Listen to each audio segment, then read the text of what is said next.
بسم الله الرحمن الرحيم والعصر إن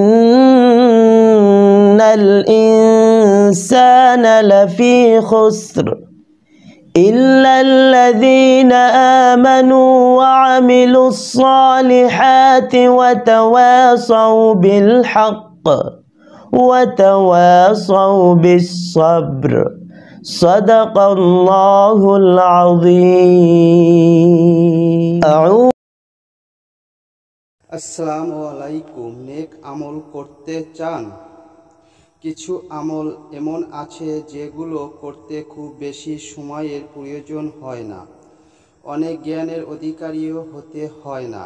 কিছু এগুলোর ফজিলত অনেক বেশি, যেগুলো বান্দার আমলনামাকে ভারী করে। যেমন রাসূল সাল্লাল্লাহু আলাইহি ওয়াসাল্লাম বলেছেন যে লোক আমলের আগে একবার বলে সুবহানাল্লাহিল আজিম। আশা করি সম্পূর্ণ সূরাটি শুনুন।